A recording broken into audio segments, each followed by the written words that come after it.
Bien, hermanos, empezamos esta charla en el nombre del Padre y del Hijo y del Espíritu Santo. Amén. Estamos en este tercer video sobre la sacralidad en la liturgia eucarística. Y nos quedamos por el punto 31 que hablaba sobre las misas en casas, en hoteles, en restaurantes, a veces en la misma mesa donde luego comen y beben. Y también esto es aplicable por ejemplo, en los colegios, que se hacen las Eucaristías, tal vez, por ejemplo, cuando fuera, no sé, una celebración importante o algún retiro, lo hacen en el gimnasio y lo hacen en una cancha. No es que sea lo correcto, es hacerlo en el templo, en la capilla, eso es lo correcto, pero si hay mucha gente, entonces pues se arma en el gimnasio una mesa digna, o sea, volvemos a lo mismo, tenemos que tener una mesa que sea armable, obviamente porque la mesa no se puede quedar en gimnasio, pero algo que todo sea digno, que sea exclusivamente para eso. No puede ser una mesa la que utiliza un profesor o que utiliza la directora. No, tiene que ser comprar una mesa que sea armable o fija y guardarse en un lugar digno, que no se contamine, cubrirla de ese plástico transparente para que no se dañe, no se contamine, para poderlo utilizarlo en eventos especiales. Se puede hacer eso, pero siempre que pase esas cosas, pues que la gente se haga consciente, entre en la conciencia de que aunque no sea el templo, aunque no sea la capilla, lo que se va a celebrar ahí, o sea, merece todo el respeto y la solemnidad y la sacralidad, porque es la Eucaristía. Entonces, haciendo un poco de resumen, pues la Eucaristía, hermanos, es una orden que dio Jesús. Eso que tenemos que tener claro, porque hay mucha gente que va a misa de vez en cuando, es bien intermitente, que va a misa solo cuando hay bodas, cuando hay cumpleaños, cuando hay 15 años, cuando hay novenarios o cuando hay que ha fallecido algún difunto. La Eucaristía, esa es la palabra correcta, la Eucaristía, la fracción del pan, la acción de gracia, es una orden que dio Jesús y se la dio a los apóstoles el Jueves Santo, a todos los apóstoles, a sus 12 apóstoles, incluyendo a Judas Iscariote. ¿Y cuál fue la orden que dice Jesús? Celebrando la noche de la Pascua, que ese día tocaba un viernes, pero como el viernes era era a la puesta del sol del viernes, o sea, la Pascua caía sábado, caía Shabbat, como le dicen los judíos, era doble Shabbat porque caía el día sábado. Entonces, el viernes, ¿qué se hacía el viernes? En esa fecha, porque es el calendario lunar de los judíos, puede caer un lunes, del lunes hasta el domingo, pero en ese día que estaba Jesús, la Pascua caía a la puesta del sol del viernes, porque así empieza el sábado, a vísperas del sábado. Entonces Jesús la celebra el jueves porque el viernes se sacrificaba el cordero. Se evaluaba el cordero para ver si era apto para el sacrificio, que eso lo hacía el sumo sacerdote. Entonces mataba el cordero y estas personas que ofrecían el cordero, tenía que ser un cordero sin defecto, un cordero que no pusiera resistencia. Y este cordero, ya una vez pues degollado, se llevaba a la casa donde se iba a celebrar la Pascua, y ese es el cordero que comía en el tiempo de Jesús, cuando había templo, y esto se celebraba en la casa de todos los judíos. Entonces, por eso Jesús la hace el jueves. ¿Por qué? Porque el viernes es cuando se sacrifica el cordero. ¿Y quién se sacrificó el viernes? Se sacrificó Jesús. Sabemos que Jesús murió a la hora nona, o sea, a las 3 de la tarde, y él asumió el cordero. El cordero era simbólico para Israel, sacrificar un cordero en la Pascua, en el Yom Kippur, en la fiesta del perdón. El cordero es el que asumía el puesto mío, mis pecados. Por eso que el animal tenía que morir, porque muriendo el animal, en la conciencia de los judíos, moría los pecados, se eliminaban los pecados. Entonces por eso Jesús adelanta la Pascua el jueves por la noche, porque sabe que el viernes es cuando se sacrifica el cordero y que Jesús es el Cordero. Qué bonito que Jesús es la víctima, es el sacerdote y es el altar también a la vez. Las tres cosas cumple Jesús. Entonces, Jesús da la orden específica. Y si leemos los evangelios, van a escuchar las palabras que Jesús dice: hacer esto en memorial mío. Miren la palabra que dice en español: hacer esto en memorial mío. Si fuera un recuerdo, en vez de decir memorial, tendría que decir hacer esto en recuerdo mío. Y recuerdo sabemos que es recordar a la persona. Recordar a la persona. Pero Jesús no utiliza el término, porque Jesús estaba hablando en arameo. Jesús lo que dijo: hacer esto en ascarrá. Ascarrá. Y en el griego se dice anágnesis, que lo dice en el misal romano, la anágnesis. Y en el español nosotros decimos hacer esto en memorial mío. ¿Qué quiere decir? Que le estoy dando una orden, que esto lo haga como sacrificio de anágnesis, como sacrificio de ascarrá. ¿Y qué era el sacrificio de ascarrá en Israel? Era el sacrificio donde el sacerdote y el oferente comían de ese cordero que sacrificaban. Imagínense qué bonito ese sacrificio. El sacrificio de ascarrá, ¿qué era? Que el sacerdote comía una parte de eso que se había sacrificado y el oferente también. Y era un sacrificio de acción de gracias. De acción de gracias. Eso significa, por eso decimos la palabra Eucaristía, que significa acción de gracias. ¿Y por qué daba gracias esta persona judía? Porque daba gracias por algo en específico, pero también daba gracias por el perdón de los pecados. Entonces, por eso y era una orden que se hacía. O sea, era lo que se hacía en el pueblo judío. Y por eso Jesús sustituye esto que era simbólico, como dice San Pablo en la carta a los hebreos, que el judaísmo es prefigura y nosotros una realidad. Entonces, Jesús da la orden a sus 12 apóstoles, que son las 12 columnas y que son los primeros sacerdotes instituidos en la nueva iglesia que nace en Pentecostés, para seguir haciendo el memorial de Cristo, la anágnesis, el sacrificio de ascarrá, que lo comía el sacerdote y lo come el que ofrecía. ¿Y qué pasa en la Eucaristía? El sacerdote come el cuerpo de Cristo y también lo come la persona que vamos. Entonces, para que miren que también se cumple. Y es un sacrificio de acción de gracia. ¿Y qué significaba ese sacrificio? Es que lo que le estamos diciendo a Dios es que Dios tiene que recordar o para Dios acordarse de que tiene un pacto con nosotros. Eso es el sacrificio de ascarrá. Es que Dios recordara que cuando miraran ese signo, es que Dios se acordaba que tenía un pacto con Israel, que lo hizo en el monte Sinaí, con Moisés. Entonces es lo mismo también. Nosotros cuando vamos a la Eucaristía, ¿qué es lo que estamos haciendo? Participamos de este sacrificio de acción de gracias. Y lo que estamos haciendo es que le estamos recordando a Dios que Dios hizo un pacto con nosotros, pero lo hizo con Jesús. Con Jesús. Eso es lo más importante.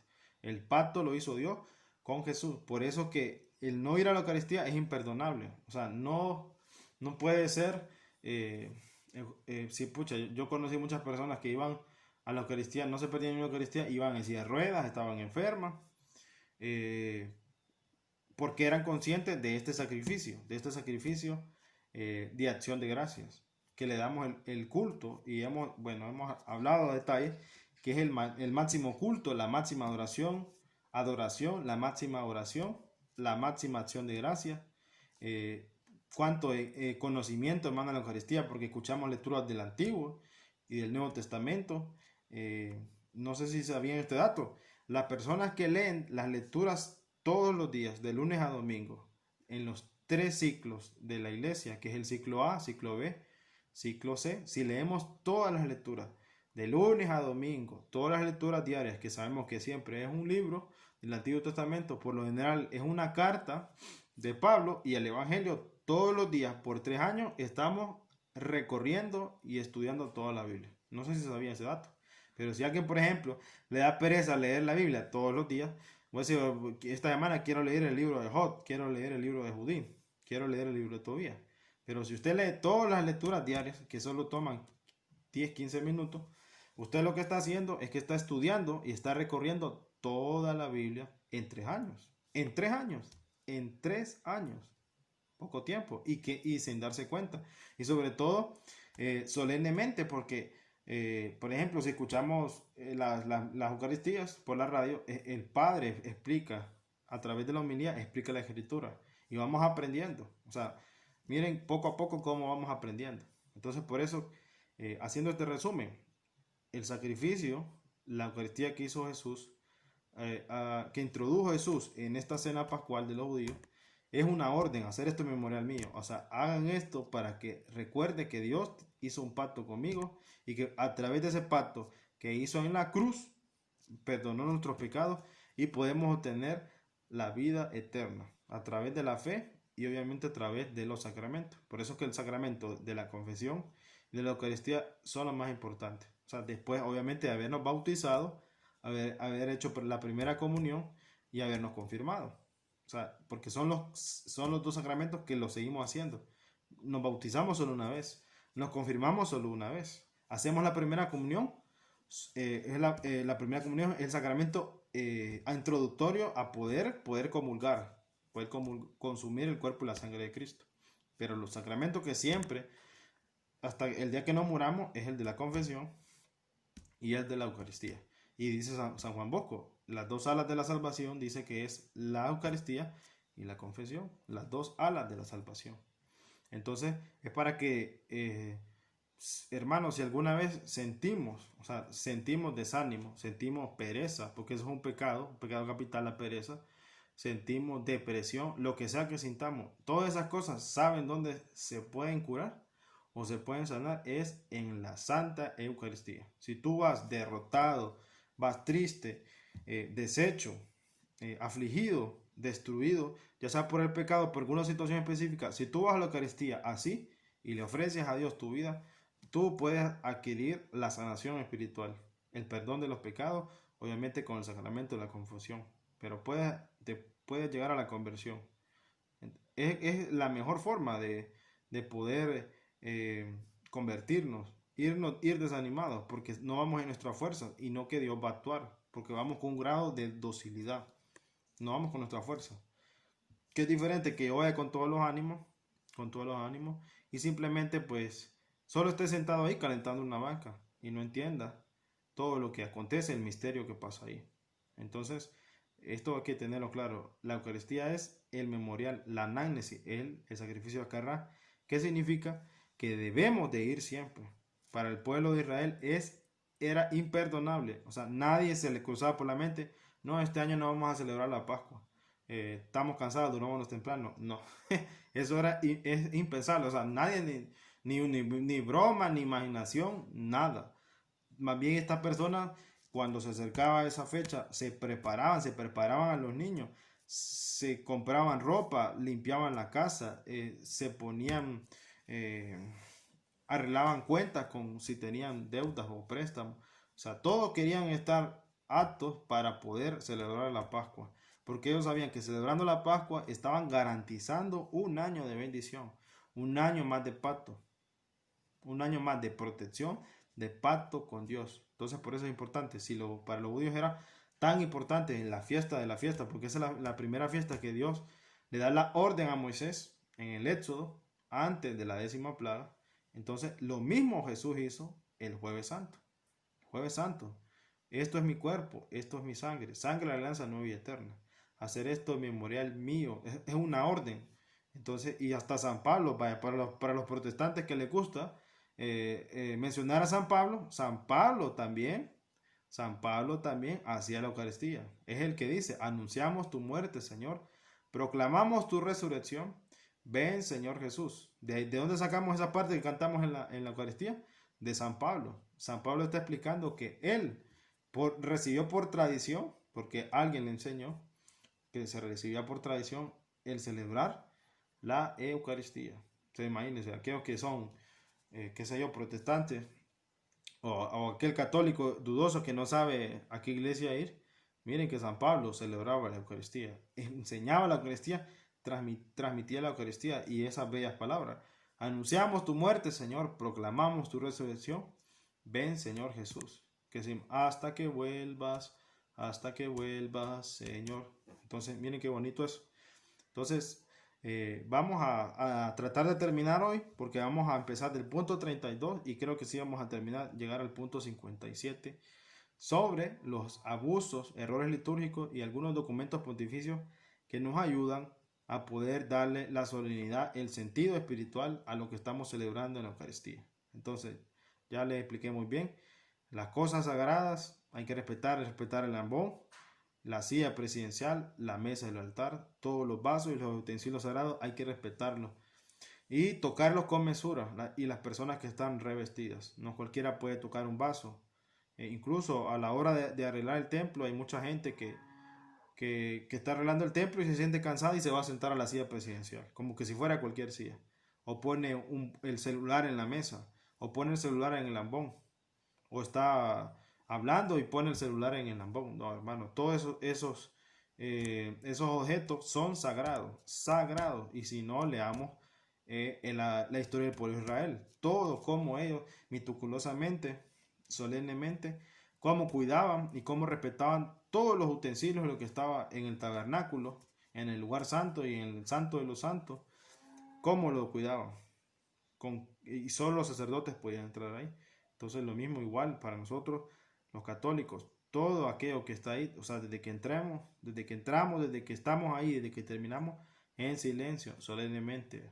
Hay que cantar cuando debemos cantar, hablar cuando debemos hablar, hacer silencio cuando debemos hacer silencio, sentarnos cuando debemos sentarnos, pararnos cuando debemos pararnos, hincarnos cuando debemos hincarnos. Todo eso tenemos que hacerlo correctamente en la Eucaristía y enseñarlo si llevamos niños. Entonces vamos a seguir en el punto 32. Dice: una parte de la misa es en un lugar y el resto es en otro, dice el punto 32. Es decir, que puede ser que algún sacerdote que está, pues qué sé yo, puede decir, embotado su mente, es decir, está frío, pues está contaminado mundanizado por el mundo, hace una parte de la misa en un lugar y vamos a hacerla y terminémosla en otro lado en otro tiempo. No, la Eucaristía desde que empieza en el nombre del Padre y del Espíritu Santo, debemos de terminarlo igual, así como empieza la misa en el nombre del Padre, del Hijo y del Espíritu Santo, el Padre como termina y la bendición de Dios Padre Todopoderoso nos guarde de todo mal. Entonces igual termina, así como inicia, debe terminar, nada se debe interrumpir. Por eso es que explicamos bien, no deben de haber testimonio, ni catequesis, ni conciertos, ni nada, cosas por el estilo dentro de la Eucaristía. La Eucaristía debe hacerse como está en el misal romano. No debemos de quitar ni añadir nada, ni omitir un punto y coma. No debemos de omitir y añadir nada. Debemos de seguirlo como está en el misal romano, que claramente en las rúbricas que está en color rojo nos dice qué es lo que debemos hacer, qué pasos hacer, y las personas que le toca un servicio, cómo deben de comportarse y qué es lo que deben de hacer. Y les vuelvo a repetir, personas que tienen un carisma en la iglesia y que prestan un servicio, tienen que leer la instrucción general del misal romano y la de redención y sacramento, que es redención y sacramento, por el cardenal o el Papa Benedicto XVI, Cardenal Ratzinger y el Cardenal Francis, que son los prefectos de la fe, son los expertos de los expertos en la liturgia, antes del concilio y después del concilio. Entonces eso es importante. Entonces miren, la misa se debe celebrar completa, tal y como es, sin añadir ni quitar nada, ni introducir cosas, nada que ver. Dice el punto 34. Usan pan integral o pan fermentado para las hostias. Las hostias siempre debe ser pan ácimo. Bueno, la hostia tiene que saber simple, hostias pequeñas. O también los panes que usan los del camino neocatecumenal, que también es pan ácimo, pan válido, aprobado, y que también es un pan que no está fermentado, que es un pan que sabe simple, de harina.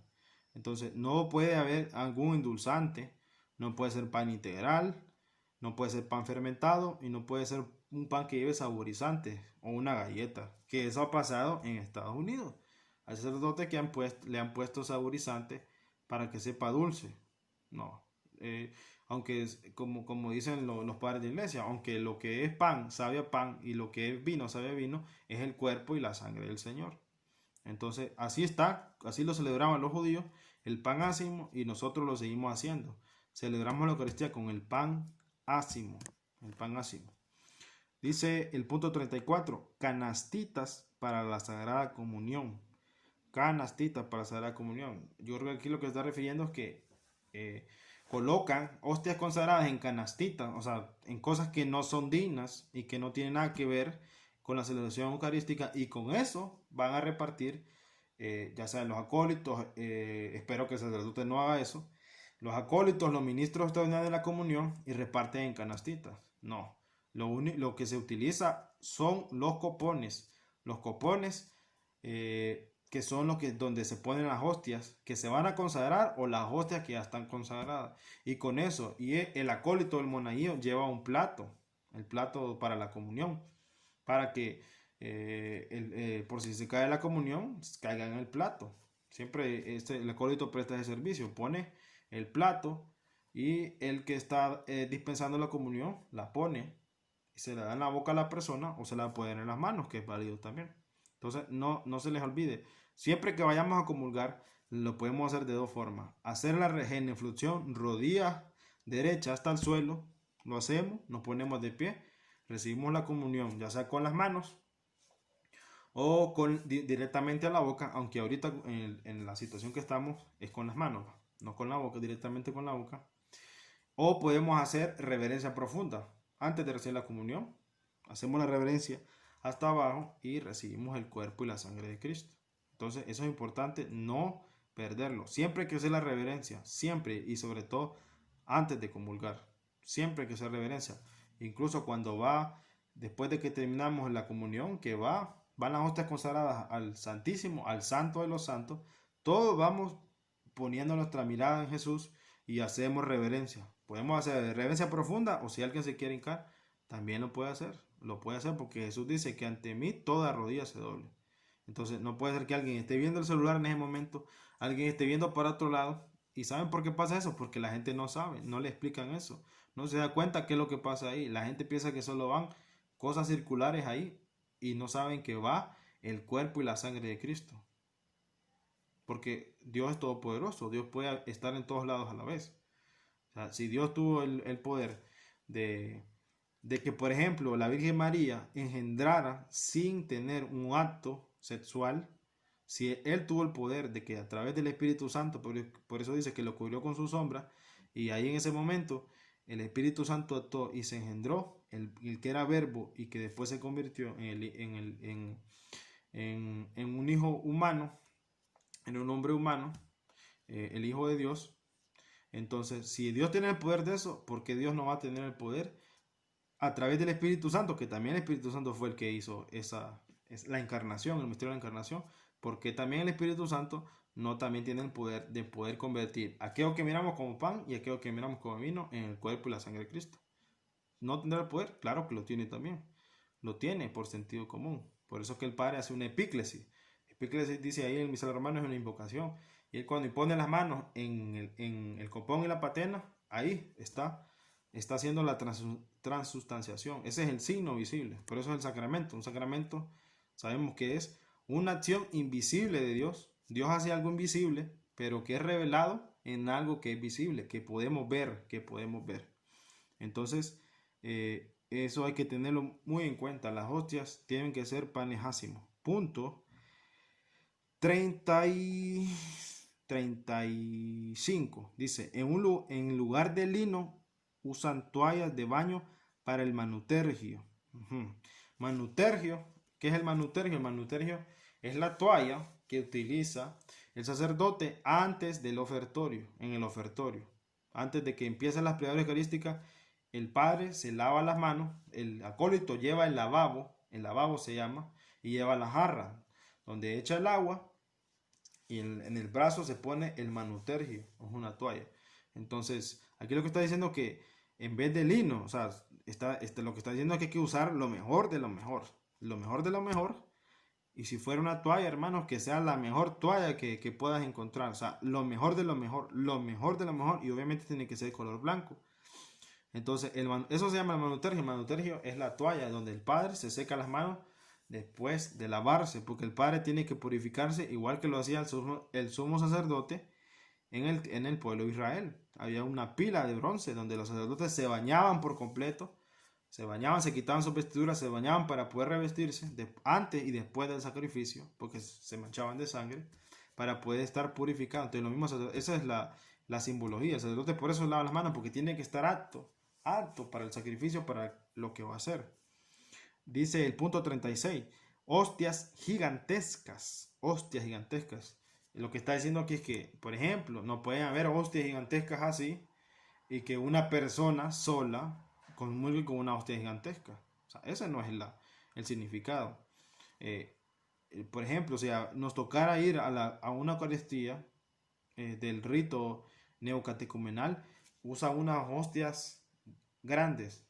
No es la hostia simple que miramos comúnmente en la Eucaristía, sino que es un pagásimo grande, pero ese pagásimo es partido en pedazos por el Padre o por los acólitos. Lo parten todo y queda en pedazos pequeños, y eso es dispensado en la comunión. Entonces, litúrgicamente está bien hecho, porque están comulgando en pedazos pequeños. No es que comen todo ese pagásimo grande una sola persona, no, porque no es que vamos a cenar ahí. O sea, vamos a cenar el banquete del Señor, pero un banquete espiritual, con el signo visible que es el cuerpo y la sangre de Cristo. O sea, que hay que tener mucho cuidado por si, no sé, si mandan a hacer hostias gigantescas y la gente comulga eso, no es correcto. Y esto por lo general ha pasado en Estados Unidos.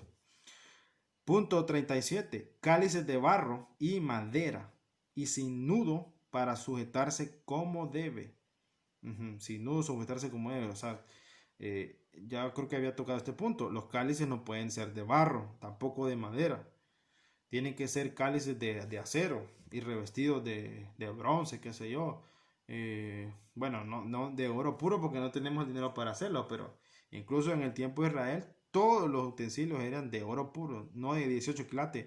Todo era de oro puro y de piedras preciosas. Eran lo mejor de lo mejor. ¿Y saben de dónde salía eso? De las mismas personas. De las mismas personas salía todos esos utensilios o los materiales para que los herreros, los que tenían este don y este carisma, pudieran construir esas cosas. De las mismas personas salía eso. No es que se lo encontraron en algún lado y que se lo robaron, no. De la misma bolsa de ellos se desprendían para poder construir y formar, diseñar estas cosas. Entonces lo mismo en la Eucaristía, hermanos, en la bolsa, en la ofrenda. Si vamos a invertir, tenemos que invertir en cosas de lo mejor, en el vaso sagrado, en el copón, en el manuterio, en el purificador, el corporal, en las velas, en el cirio. Tenemos que invertir en lo mejor de lo mejor según nuestras capacidades, no las obras, ni lo que salga, ni para rellenar un hueco. Eso es importante. Por eso aquí no puede utilizarse cálices de barro y madera porque son porosos, se va a salir la sangre de Cristo. Entonces, esto es a lo que se está refiriendo. En el punto 37, en el punto 38. Iglesias y altar como estadio de box o lucha libre. Está hablando aquí de la arquitectura, que eso lo hablé en el video anterior. La arquitectura de la iglesia. Eso es importante. Si te tocara a ti que quieren hacer una remodelación, cuidado con las cosas modernas. Siempre debemos manejar la arquitectura antigua. No que parezca algo moderno y qué sé yo. No, nosotros, la iglesia nunca va a ser moderna. La iglesia es y siempre va a ser la misma hasta que venga Cristo. Entonces hay que tener mucho cuidado con el diseño, la arquitectura o con alguna remodelación. Para mí debemos de invertir cosas que sean siempre apuntando a la adoración, al culto. En eso tenemos que invertir porque esto lo expliqué a detalle en el video anterior. Acuérdense, Israel iba bien cuando Israel hacía el culto y cumplía los mandamientos y hacía el culto bien en el tabernáculo o cuando había templo ya en el tiempo de Salomón. Antes de Salomón solo iban en tienda y el arca se iba moviendo y había tabernáculo, pero había todo un diseño para poder hacer los sacrificios solemnemente. Entonces, mientras Israel hacía las cosas como Dios se las había dicho a través de Moisés y Aarón, todo iba bien. Hacían lo contrario, eran aplastados por los enemigos y los picaban las serpientes y morían. Lo mismo en la iglesia, en nuestro tiempo. Si la liturgia, que sabemos que la liturgia en griego es el trabajo del pueblo, el trabajo que hacemos para darle el culto y la adoración a Dios. Si lo hacemos como changoneta, si lo hacemos como nos da la gana, como nos parece, pues todo va a ir mal en la parroquia. Va a ir mal, súper mal. Y podemos planificar y hacer muchas reuniones de consejo y todo va a ir mal si nuestro punto toral, nuestra esencia no es la adoración y sobre todo en la Eucaristía. Y también eso va a aplicar en los jueves de cada semana que hay adoración del Santísimo. Si todo lo hacemos solemnemente como tiene que ser, créanme que lo demás, como dice Jesús, vendrá por añadidura. Eso es importante. Y eso es también aplicable a tu vida, hermano. Si tú inviertes tiempo en la adoración, si inviertes tiempo en el culto, cree que todo lo demás de tu alrededor, tu relación con tu pareja, con tu novia, con tu novio, con tus hijos, con tu compañero de trabajo, en la universidad, en todo lo que acontece en tu vida, va a fluir bien, va a ir mejorando y se va a ir transformando. Se va a ir transformando. Pero si el culto y la adoración está en último lugar en tu vida, hermano, créeme que lo demás nunca va a llegar, porque vas a estar buscando siempre la añadidura y siempre vas a estar vacío, siempre vas a tener sed y tu vida no va a progresar. Y la parroquia y tu vida, ya sea como miembro de una sociedad, no vas a progresar. Progresarás en lo intelectual, en lo material, pero en lo espiritual, que es lo más importante, no vas a progresar y tu vida va a ser vacía. Va a ser vacía, sin sentido.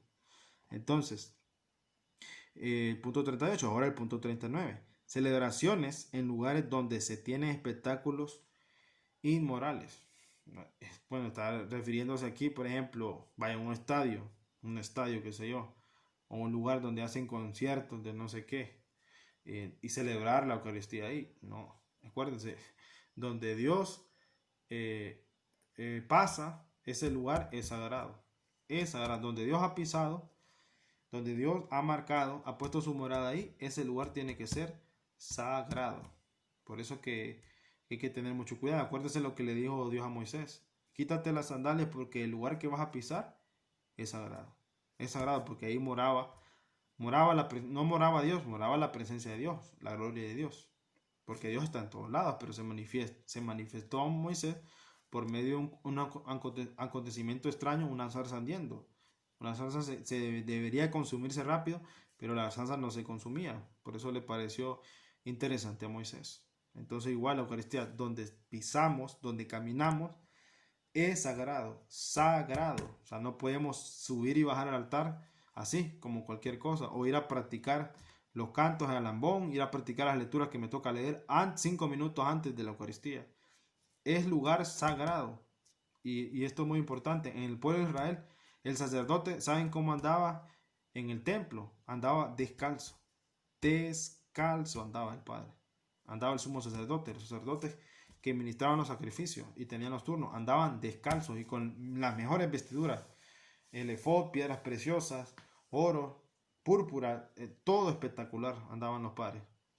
Y había un puesto, y hace falta este puesto, que yo hasta hace poco me di cuenta que existía en el pueblo de Israel, en el templo. Había un puesto que se llamaba los guardianes del templo. ¿Y saben cuál era la función de esas personas?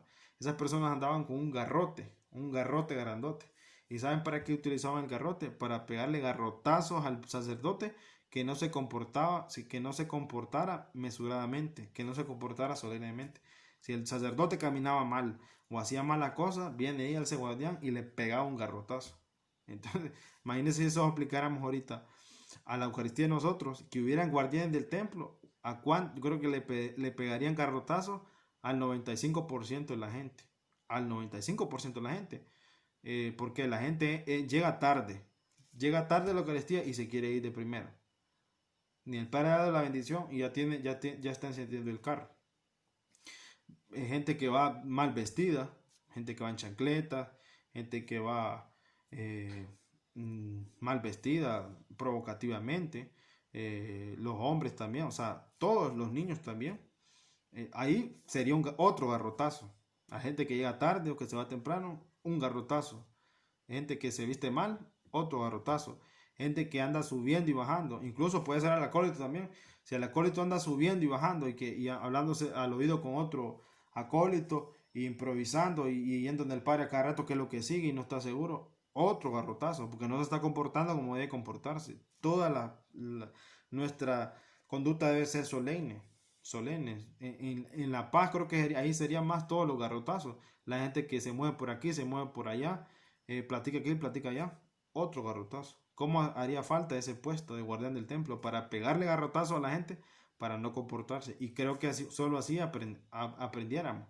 Pero para eso estamos estos videos y estos documentos para que entendamos a través del conocimiento, el conocimiento que están escuchando y que podemos leer, darle sentido, darle sacralidad a la Eucaristía, darle solemnidad, para que no vengan esos garrotazos. Y por eso nos preguntamos, ¿y por qué Dios no bendice esta parroquia? ¿Por qué Dios no bendice mi hogar? ¿Por qué Dios no bendice mi vida? ¿Por qué Dios no bendice mi trabajo? No lo bendice. ¿Por qué? Porque no invertimos tiempo, porque no damos tiempo a la adoración y no le damos la solemnidad a la Eucaristía. Por eso, esa es creo que es la razón más importante de todas. Entonces, para que miren, es interesante ese puesto, el guardián del templo, para darle garrotazos a la gente, para la gente que no se comporta, y puede ser el sacerdote también, puede ser el acólito, el sacristán, el lector, el monitor, el comentarista, los del coro, otro garrotazo sería ahí. Si está haciendo el show del coro, pum, garrotazos a todos también. Imaginen que si existiera ese puesto todavía, ¿cómo hace falta ese puesto para que todos nos comportáramos disciplinada y solemnemente? Entonces, hay que tener mucho cuidado en que alguien quiera celebrar la Eucaristía en cualquier lugar. Peor si hubieran espectáculos inmorales ahí. No se puede hacer eso. Dice en el punto 40, no hay cubrecáliz, cubrecopón ni conopio. Bueno, en toda la Eucaristía siempre hay ornamentos, ¿no? Está el cáliz donde se va a poner la sangre, el vino que se va a convertir en la sangre. Después está el cáliz. Después del cáliz se pone el purificador de forma rectangular. Tiene que ser de forma rectangular, que se dobla en 3 partes. El purificador, después sigue la patena, después sigue la hostia que va a ser consagrada, después sigue el corporal, la palia, y después sí sigue el corporal, que ese sí tiene que ser cuadrado y doblado. Entonces todos los ornamentos tienen que estar ahí, No puede ser que no haya todos los ornamentos, porque haber sería celebrar algo incompleto. Sería celebrar algo a lo que salga. No hay esto, no hay cruz, no, ni modo, hagámoslo. No, tiene que estar todos los utensilios y todas las cosas los objetos sagrados que se van a utilizar para celebrar la Eucaristía. Entonces es importante que todo tiene que estar donde tiene que estar, en el tiempo que tiene que estar, y todo tiene que estar correcto. Entonces es bien importante eso. Tener todos los utensilios por si por ejemplo hay un problema. El purificador tiene que estar, el purificador para eso sirve, para que no caigan partículas de la comunión en la mesa. Dice el punto 41, acólitas, escuchen bien esto, acólitas que perturban a fieles y acólitos que pierden toda esperanza de vocación. La razón de ser del acólito, el acólito en el tiempo de la iglesia primitiva, era como el diácono. Ese era el acólito antes. El diácono es el que asistía al sacerdote. En nuestro tiempo, el acólito ya no es como el diácono, ni el diaconado es diferente. Pero el acólito, ¿qué es lo que hace? Sirve al sacerdote. Pero la palabra acólito, que sirve al sacerdote, también es aplicable. El acólito es no solo acólito en la celebración eucarística, el acólito es en toda su vida diaria. ¿Por qué? Porque el acólito, de todos los carismas, por eso que él es el único que anda revestido de blanco. Obviamente anda una sotana roja, que significa el martirio, y anda el alba blanca. Tiene que estar con zapatos negros o café oscuro, bien lustradito. No puede andar con tenis Nike, porque va a llamar la atención. Por eso aquí no debemos de perturbar. El acólito no puede estarse riendo, no puede estar bromeando, no puede estar diciéndose cosas al oído. Miren, el acólito, desde que está revestido, por eso el acólito sirve al sacerdote en todo lo referente al altar. El acólito no es para que esté pendiente del sonido. Para eso están los del coro o otra persona que pueda hacer eso. Miren, el sonido no puede estar cerca del presbiterio. Esto es importante.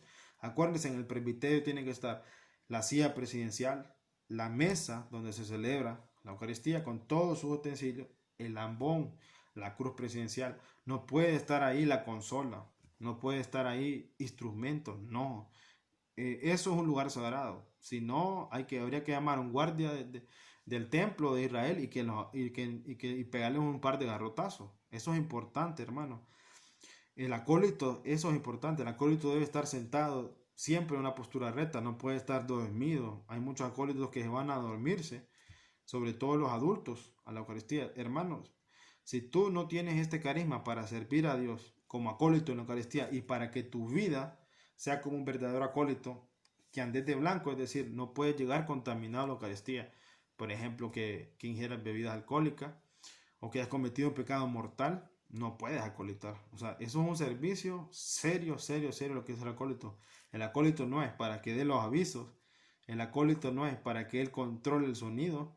El acólito tampoco no puede ser alguien que está como una orquesta dirigiendo a todos los lectores y todo eso. Por más años que lleva en la iglesia, ese no es el servicio del acólito. No es el servicio del acólito. El acólito solo es servir al presbítero, todo lo referente a la liturgia eucarística. O sea, el acólito tiene que estar en silencio y obviamente respondiendo a todo lo que respondemos en la asamblea normal, ya sea el acólito, el lector, el sacristán, todos los diálogos que hacemos normal. También tiene que estar pendiente de eso. No podemos estar como bien pendientes de todo lo que tenemos que hacer y dejar de hacer todos los diálogos y posturas que tenemos que hacer. Eso es importante. La Eucaristía, independientemente prestemos un servicio, tenemos que vivirla.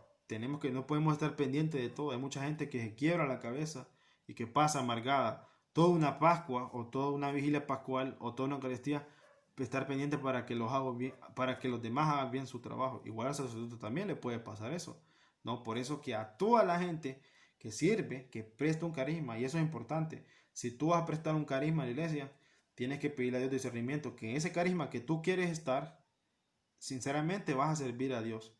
Vas a servir a Dios y eso va a ayudar también al crecimiento de la parroquia. Si tú entras a un carisma y es para servirte a ti, para vanagloriarte a ti, para que los demás te adulen, para sobresalir, entonces, hermano, mejor siéntate porque te puedes condenar por un carisma. Te puedes ir al infierno por un carisma. Y como decía una santa, el infierno está lleno de todas las virtudes menos de humildes. El infierno está lleno de un montón de gente virtuosa, pero menos de humildes, porque la humildad no cabe en el infierno. Y dice ya también, y en el cielo está lleno de todo tipo de pecados, menos de soberbios. Miren qué interesante lo que dice esta santa. El cielo está lleno de tantos pecadores, pero menos de soberbios. Y el infierno está lleno de gente virtuosa, pero menos humilde. Entonces, miren las dos. La virtud y el pecado capital que no puede tener alguien que preste un servicio. No puede ser soberbio. Y tiene que ser humilde. Entonces el acólito es importante, no puede perturbar a la asamblea. No es que esté en contra de las mujeres que sean acólitas. Sí, pueden haber mujeres monaguillas, pero la razón de ser del acólito es que se supone que esos que acolitan van a ser los futuros sacerdotes. Los futuros sacerdotes. Esa es la razón de por qué se permiten acólitos. Una mujer, por más que acólite, nunca va a ser un sacerdote. No va a ser un sacerdote, porque así está instituido por la iglesia. Eso es otro tema aparte. Entonces es importante eso. El acólito debe estar bien vestido por dentro, debe estar con su alba bien planchadita, bien peinadito y debe concentrarse a servir en el altar. No puede estar pendiente del sonido, pendiente de otras cosas que no le competen a él. Por eso cada quien tiene un carisma y un puesto en la iglesia para desempeñarlo y servir. Por eso dice San Pablo, todos somos un cuerpo. La mano no puede ser el ojo no puede ser la mano. Todos desempeñamos una función. Miren el punto 42. No hay purificaciones donde cae accidentalmente nuestro Señor. Que eso lo decía bien el punto 40, donde no hay cubrecales y todas esas cosas. No hay purificaciones, es decir, siempre tiene que haber un purificador. Por eso dijimos, el cáliz, el purificador, la patena, la hostia, la palia y el corporal. Entonces, todas esas cosas tienen que estar ahí porque eso ayuda por si hay algún accidente. También el plato, cuando hay comunión, cuando va la gente, hay un plato para que no se contamine, no caiga en el suelo. Y si llegara a caer en el suelo, ¿qué es lo que se hace? Lo dice el misal romano. Y la redención es sacramento. Para eso es purificar, limpiar donde hay todo eso y poder remojarlo solo con agua y echarlo a la tierra, a la naturaleza. Esa es una forma de limpiar para no profanar lo sacro.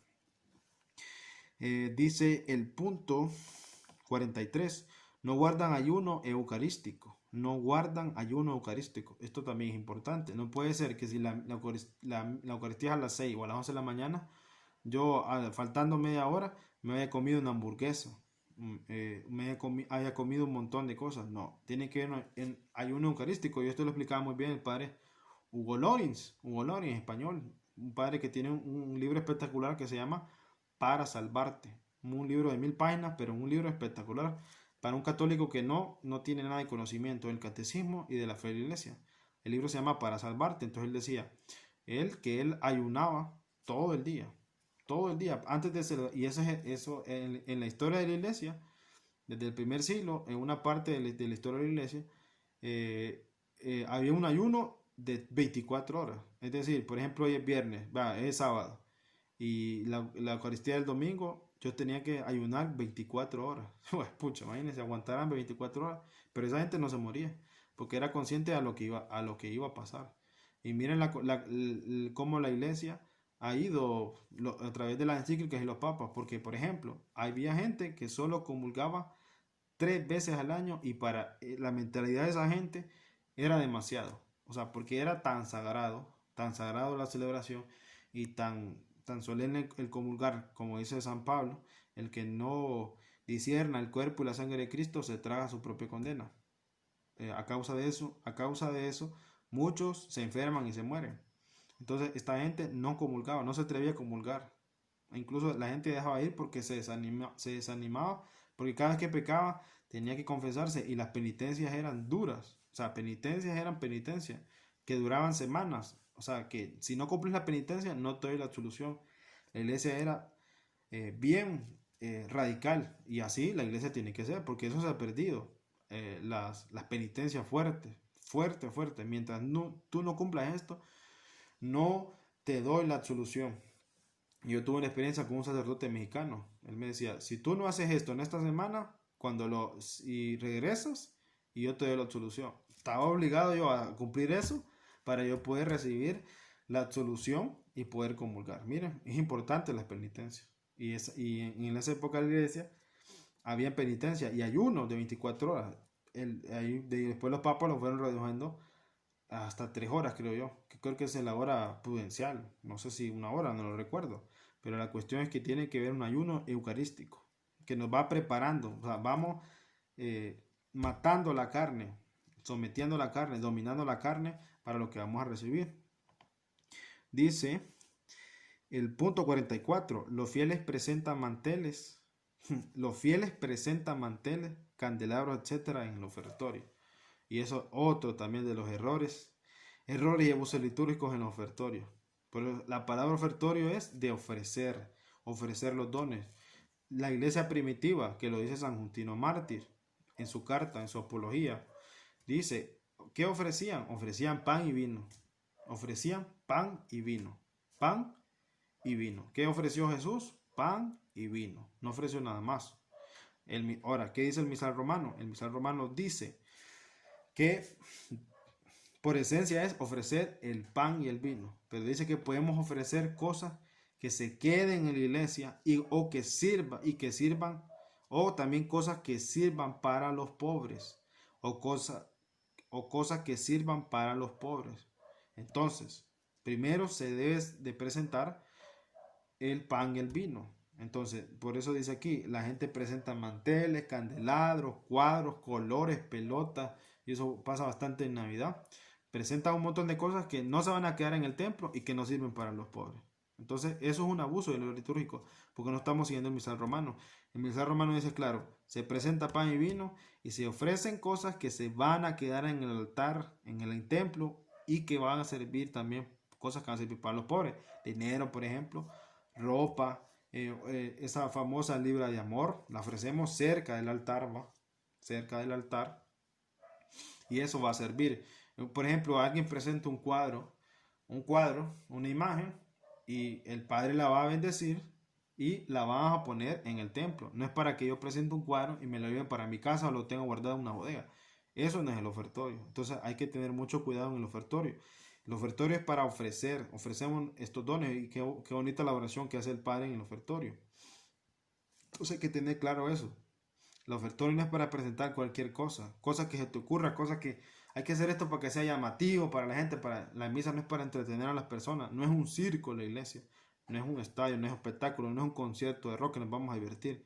La iglesia es el sacrificio de Cristo. Anunciamos tu muerte, Señor, proclamamos tu resurrección, ven, Señor Jesús. Este es el sacramento de nuestra fe. Hacer esto en memorial mío es un misterio. Entonces hay que tener cuidado de no inventar cosas. El ofertorio dice, punto 45, canonizan a todos los difuntos. Canonizan a todos los difuntos. Bueno, no sé qué refiere eso. No sé si que menciona muchas personas difuntos en la Eucaristía, o le dicen santo a un difunto y que no ha sido canonizado. Bueno, sí, no está muy claro lo que quieren decir ahí.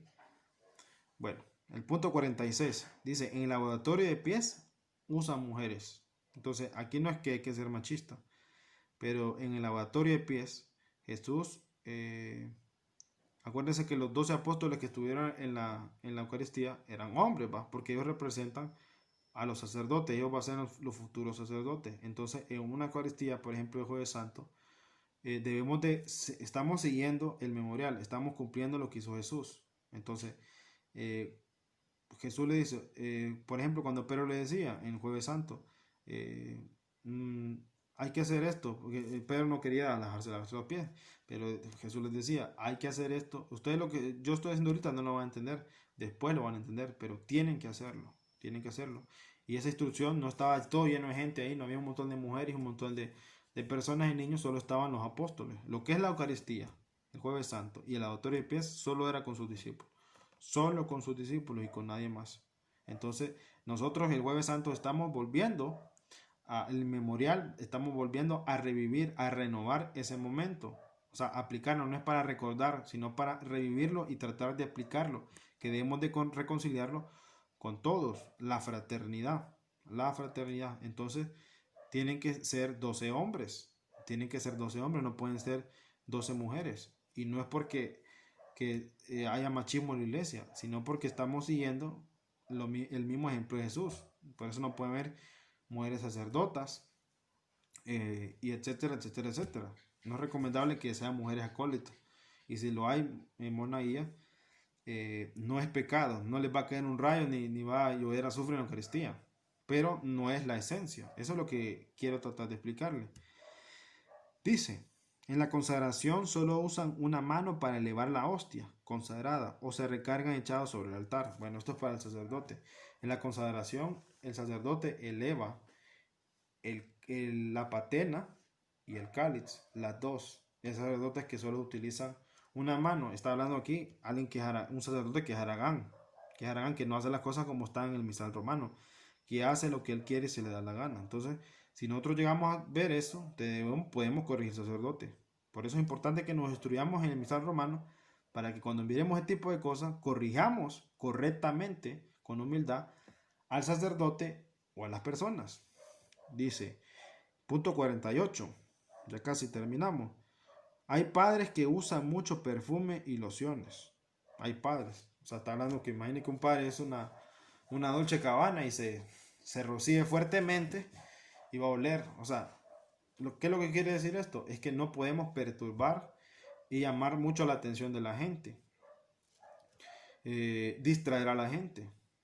Y esto también puede ser aplicable para un acólito o un lector. O sea, no podemos, por ejemplo, una lectora que es, no sé, una joven o una señora que ande con ropa apretada o que ande con una falda pequeña. O sea, estamos prestando un servicio y nosotros no podemos ser piedra de tropiezo para los demás. ¿Por qué? Porque cuando estamos prestando el servicio, la gente no nos tiene que dar a nosotros. La gente solo tiene que escuchar. Por ejemplo, el lector, el coro, escuchar, la melodía, escuchar la palabra, pero no vernos a nosotros, porque nosotros solo somos un instrumento. Y lo resumen los apóstoles. Nosotros solo somos siervos inútiles que hemos hecho lo que tenemos que hacer. Esa es la razón de un carisma.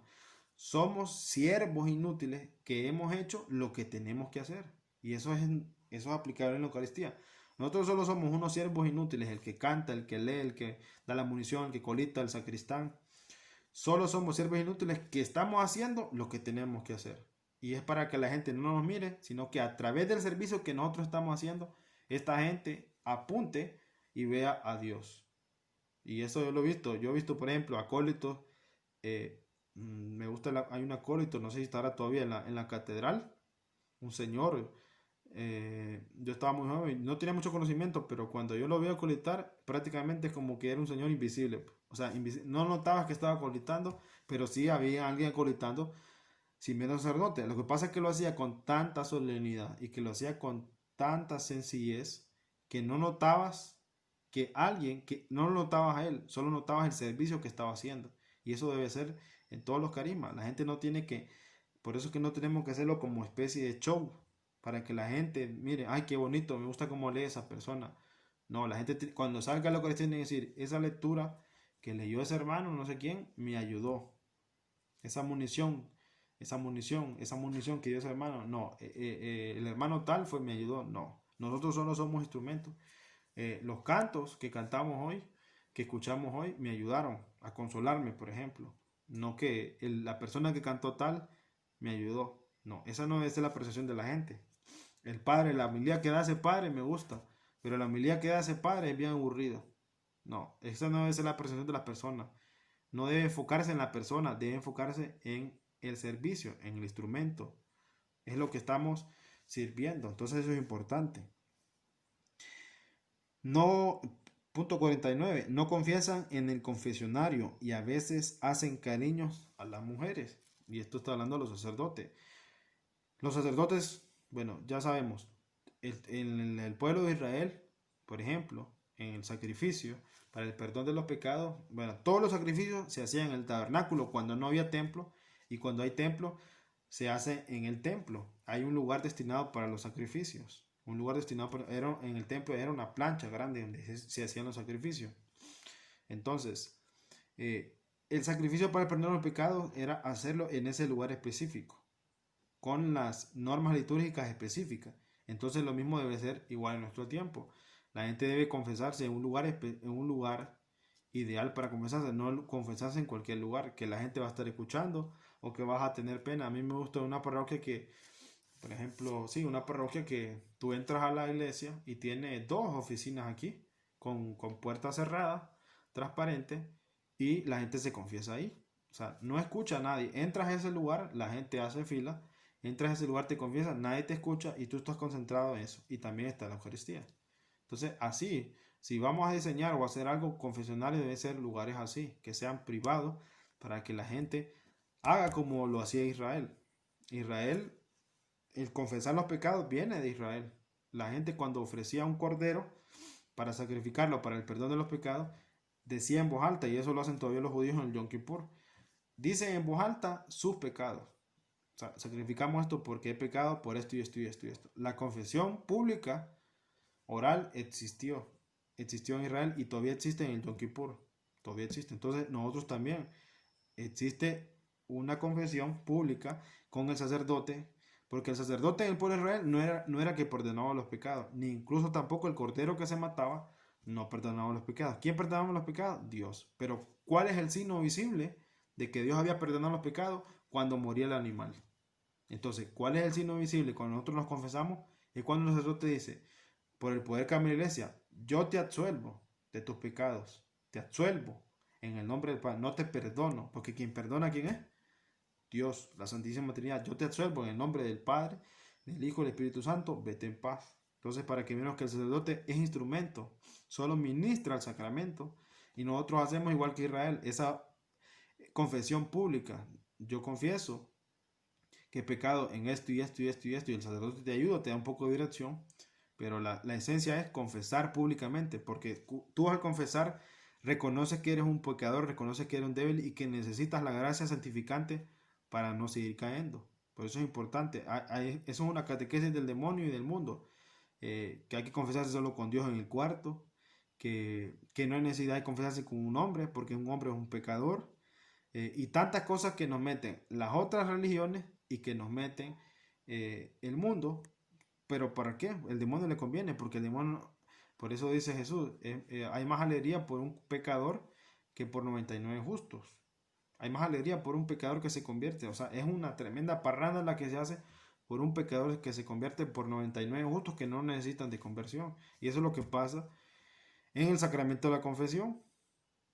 Ese es cuando se cumple que un pecador se convierte, porque él se humilla, dice públicamente su pecado, quiere el perdón de los pecados, y el sacerdote, por el Espíritu Santo es un instrumento, igual que la Eucaristía también en la epíclesis, absuelve los pecados de la persona. Pero ¿quién perdona? Dios. Y eso hay que tenerlo claro, hermano.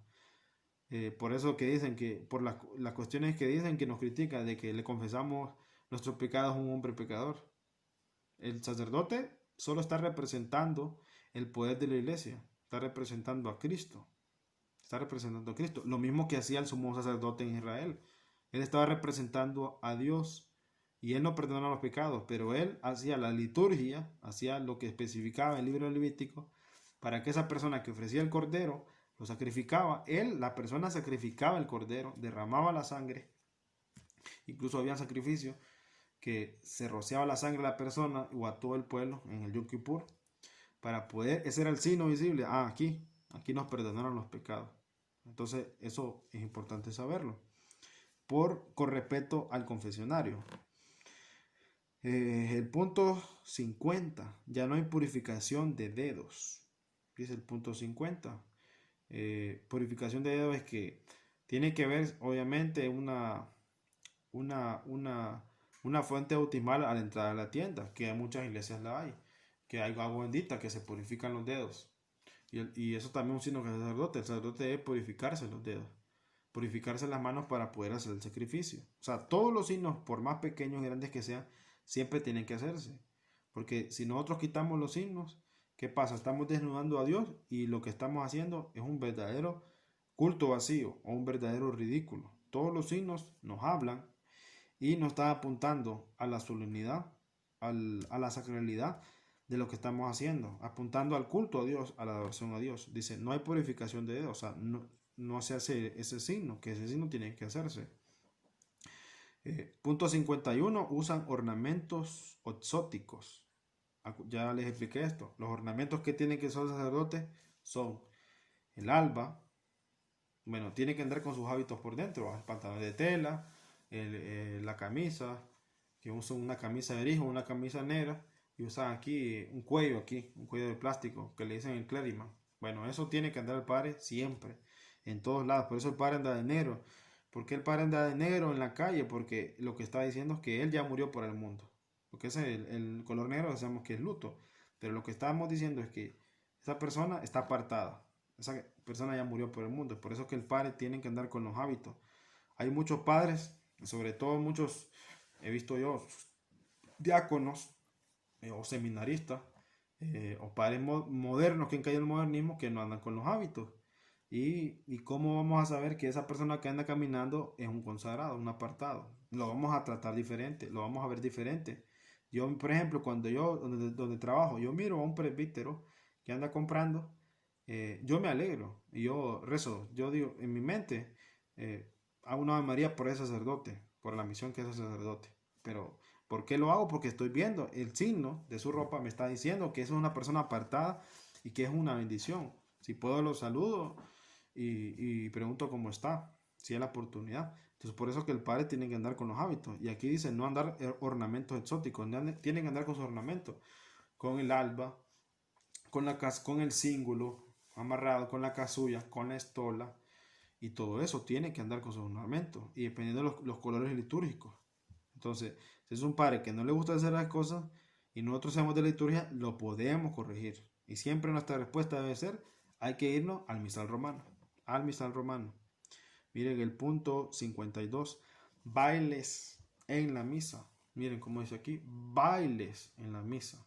En la misa definitivamente no se baila. Y esto lo he visto videos en Estados Unidos en los ofertorios. Hay un montón de mujeres bailando, haciendo danzas de, qué sé yo, hindú y de otras cosas en el ofertorio. O sea, haciendo un verdadero escándalo. O sea, escucha, es una profanación. O sea, ni el coro tampoco. El coro no debe estar bailando también y saltando. Y porque es que no es el momento.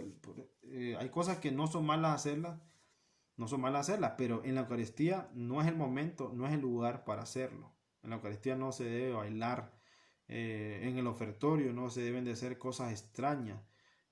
Todo debemos de, o sea, todo debe ser un movimiento interno y obviamente manifestarlo, eh, pues con nuestra boca, con nuestros labios, pero ya llegar al extremo de bailar como hacen otro tipo de celebración, no, no, la verdad que hay que tener, para la Eucaristía hay que tener bastante sacralidad y solemnidad, solemne, no es que sea un culto triste o vacío, no, es que es solemne. Entonces, si no, hay que llamar a los guardias del templo de Israel y que nos agarren a garrotazos si andamos inventando. Entonces hay que tener mucho cuidado. Eh, Cuidado con caer con este emocionalismo, o sea, por emoción, por emoción. No, hay que tener mucho cuidado con eso. Que yo salte, que yo grite, que yo quiera una pandereta, no significa que esté adorando a Dios. No, cuidado con la emoción. O sea, la adoración es algo más profundo, es algo interno, es un sometimiento a Dios. Me quedo anodadado o estaciado por el poder de Dios, por el culto a Dios. Entonces, bailes no pueden haber. Me estoy refiriendo a bailes, o sea, bailes exóticos, bailes que metamos, bailes, qué sé yo, algo folclórico en la Eucaristía. O sea, en la Eucaristía no podemos de meter nada, ningún baile ni todas esas cosas. En el ofertorio, incluso en los cantos del coro, el coro tiene que estar cantando solemnemente. El instrumento del coro es la voz y los instrumentos prudentes. Entonces hay que tener mucho cuidado con introducir cosas extrañas que sean de otras, no sé, de otros lados. Y vamos a ver, punto 53, ya vamos a terminar, son el 57. Con celebraciones masivas, abusivas y con bailes. Con celebraciones. Bueno, esto tiene que ver con el 52. Con celebraciones quiere decir que hayan demasiados, qué sé yo, no sé, sacerdotes, demasiada gente, abusivas y con bailes. Yo creo que se refiere también al punto 52. Eh, pues, como yo le he explicado, pues todo tiene que ser solemne, prudente. eh, que la gente que participe tiene que ser la gente que está apta, preparada y correcta. No puede haber aquel montón de gente, eh, qué sé yo, estorbando o queriendo, qué sé yo, sobresalir. No, cada quien, por eso yo les decía, no puede haber una Eucaristía 20 acólitos, 20 monaías, no, hay que turnarse, en un domingo lo hace un grupo, en otro domingo otro y así. Entre menos, aquí no es de hablar de cantidad, sino de calidad. La gente que lo hace, si son cuatro, los que van a prestar servicio, esos cuatro que lo hagan bien. El siguiente domingo lo hacen bien los otros y que practiquen toda la semana. Entonces es bien importante que no enfocarnos en lo cuantitativo, sino en lo cualitativo de hacer las cosas. Porque puede haber cosas abusivas, pues. No sé, que un montón de gente en el coro de 300 personas. No, tanto así no. O sea, me estoy refiriendo a la Eucaristía. Un coro de 300 personas puede existir en qué sé yo, un concierto, pero en la Eucaristía no, porque el centro no es el coro, el centro es el sacrificio de Cristo. A esto es lo que se refiere esto, que cosas no sobresalgan, pues no sobresalgan, sino que lo que es sobresalir es el sacrificio de Cristo. El punto 54, ya casi terminamos. Arquitectura en las iglesias, que todo parece menos iglesia. Bueno, esto lo vuelvo a repetir otra vez. La arquitectura debe ser como la arquitectura antigua. No podemos imitar cosas modernas. Cosas modernas. Nosotros no somos modernos, ni tampoco pasamos de moda. La iglesia es y siempre va a ser la misma hasta que venga Cristo. Dice el punto 55, dejan entrar a los animales. Hay que tener cuidado con esto. En la Eucaristía no podemos dejar entrar animales, ni llevar animales tampoco. Que tu hijo va a llevar un perrito escondido en una cartera, un ratón, un hámster. No, acuérdese que no puede haber ninguna distracción y esto ya lo mencioné. Las mamás no pueden darle a sus hijos la tablet, el celular, porque para que no se aburran. O llevarle los juguetitos, un carrito, para que el niño no se aburra y juegue. ¿Qué es lo que le estás diciendo a tu hijo? Que ese lugar donde va eh, puede jugar. No, el niño desde que está muy pequeño tiene que aprender que esa hora que va él ahí, tiene que comportarse como tiene que comportarse. Y al principio, obviamente, va a ser berrinche, se va a desesperar. Y yo lo puedo decir con propiedad porque yo tengo una hija de 2 años y medio. Y mi hija, desde que la presenté en la iglesia y que tenía no sé cuántos meses, tal vez unos 3 meses, pero desde que la empecé a llevar, siempre la he llevado. Y nunca le he llevado juguetes. Y ella solita ha ido aprendiendo que cuando va a la iglesia debe de comportarse diferente. Incluso ella sabe que tiene que andar vestido, tiene que andar un vestidito, tiene que andar bien peinadita. Solo tiene casi 3 años. Y mi hija ya sabe que cuando, por ejemplo, el padre dice, y nos ponemos de pie, y ella solita se pone de pie. Y cuando hay que aplaudir, ella aplaude. Cuando tiene que tocar el instrumento, porque yo le compré unos instrumentos, los toca. Entonces, el niño, desde que ya sea niño o varón, si usted desde pequeño le enseña a que ese lugar es sagrado, que tiene que comportarse, así como los judíos le enseñan a sus hijos, entonces va a ir aprendiendo. Y cuando ese niño crezca, le va a dar sentido y sabor y va a contagiar a sus amigos a lo que va. Y aquí está el vivo ejemplo de Carlos Acutis, este nuevo beato. El vivo ejemplo de alguien bien joven que contagió a sus compañeros y a sus amigos por la santidad de la Eucaristía. Entonces es importante eso. No deja entrar a los animales. No, hay personas que tienen que estar pendientes de la Eucaristía de que no pasen ese tipo de cosas. Punto 56. Imágenes de personas no santas en el altar. Imágenes de personas no santas en el altar. Es que como a alguien se le ocurra, por ejemplo, pucha, voy a comprar esta imagen en tal lugar. Va. Mira, una imagen que no es sagrada. Qué sé yo, un cuadro abstracto. Y lo voy a ir a poner a la Eucaristía. Y lo voy a poner en el templo. Cuidado, por eso está hablando aquí de la arquitectura de las iglesias. Que en la arquitectura de la iglesia había iconografía. Entonces, mucho cuidado cuando alguien quiera poner una imagen que dice que se mira bonita. No, en el templo, igual que en el templo de Israel, ¿qué imágenes habían en el templo de Israel? Habían querubines y habían signos. Había el amenoral, el altar de los inciensos, las pilas de bronce. Solo eran cosas, signos, simbólicas. Entonces, igual en el templo donde nosotros vamos, deben de haber, tiene que estar obviamente nuestro patrono, el de la parroquia tal, y la imagen.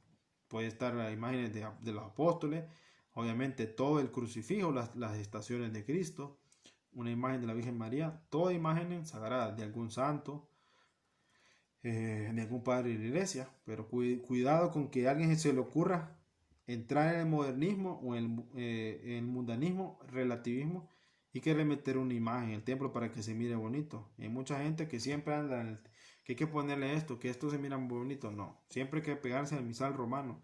El misal romano habla de las imágenes deben de estar en un lugar, obviamente donde la gente lo pueda ver, pero que no, que eso no quite la atención del presbiterio, del altar, del ambón, de la silla presidencial. No debe quitar nuestra mirada de ahí, porque eso es lo más importante: la silla presidencial, el ambón y la mesa del altar. Y sobre todo el altar y el ambón. Entonces, nuestra mirada debe estar puesta ahí. Una imagen gigantesca no la podemos poner ahí en la mesa del altar, a la par de la mesa, porque eso está obstruyendo, porque está obstaculizando.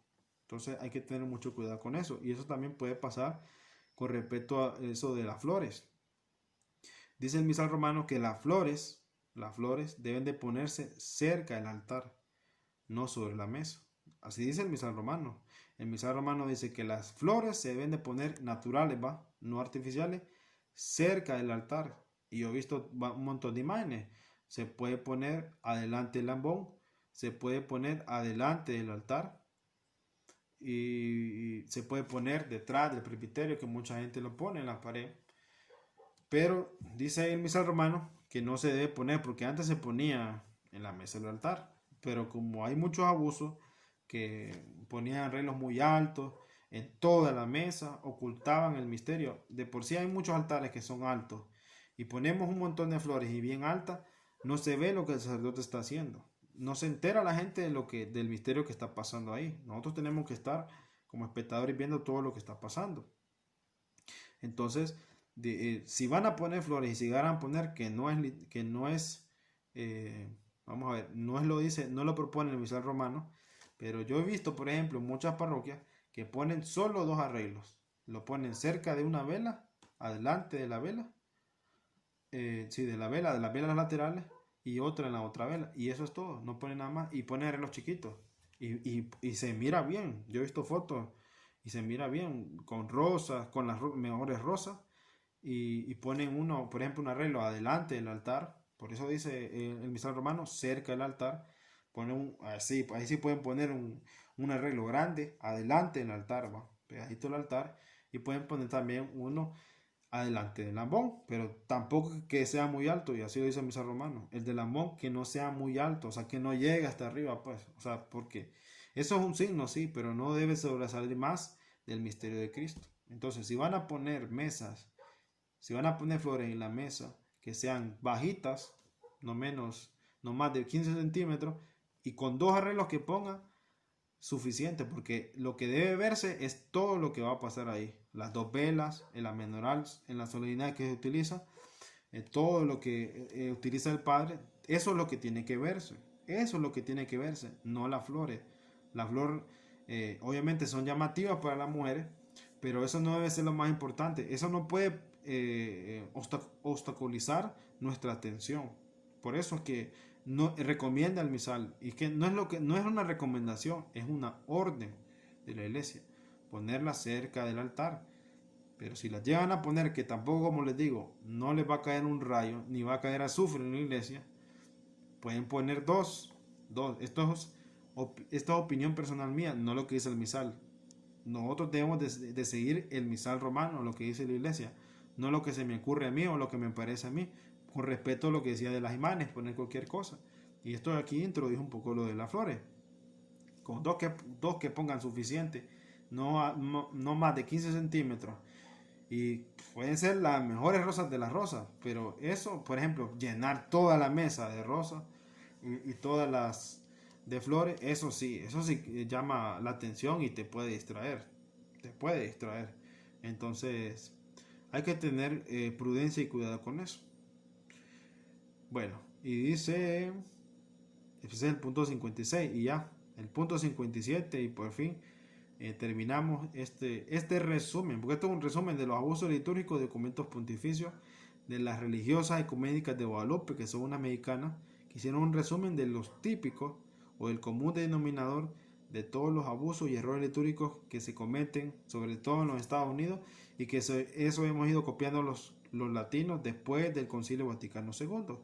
Y es el punto 57. Dice poner Cristos femeninos y pornográficos. Cristo femenino y pornográfico. O sea, Cristo no se puede poner un Cristo femenino o todo extraño, que por lo general lo ponemos arriba del presbiterio, ¿va? En la pared. No podemos poner un Cristo, por ejemplo, si compramos algo, no compremos algo moderno porque se mire diferente, o pintarlo extraño a Cristo. Entonces hay que tener mucho cuidado con eso. Cristo, hay muchas referencias de Cristo, el Sagrado Corazón de Cristo, que lo podemos pintar incluso y lo podemos mandar a hacer, pero no cometamos este error de hacer un Cristo femenino y un poco extraño, porque también eso es un error litúrgico. Eso, por ejemplo, puede quitar las perspectivas, puede escandalizar a muchas personas o puede confundir a los que apenas van comenzando en la fe. Entonces todo tiene que ser sacro, sagrado y con mucho respeto. Entonces, miren, bueno, hemos terminado, gracias a Dios, esta reflexión, diría yo. Esto es como dice un amigo, una disertación, una exhortación para que podamos profundizar en este misterio eucarístico y yo les he compartido, por lo menos en la página de la parroquia, he compartido muchos videos de sacerdotes que explican desde que empieza la Eucaristía hasta que finaliza todo lo que hacemos, el porqué de las cosas. Entonces, pues espero que esto les haya ayudado y que no se queden solo con esto que han escuchado, sino que lean, se instruyan y sigan aprendiendo de la fe de la iglesia. Que, como dice Benedicto, cada vez vamos a ver menos católicos, menos cristianos católicos, va a haber menos gente en las iglesias. Vamos a llegar, como dice el padre Fortea, a una persecución de que el Estado nos va a quitar el patrimonio de la iglesia. Es decir, que el Estado va a decir, ese templo es mío, y si yo quiero el fin de semana celebrar un concierto, lo voy a hacer. Va a ser una persecución no diferente como la sufrieron los primeros cristianos, porque como ahora hay derecho humano y todas esas cosas, pero va a haber persecución. Nos van a arrancar el templo, va a ser patrimonio del Estado, no patrimonio nuestro.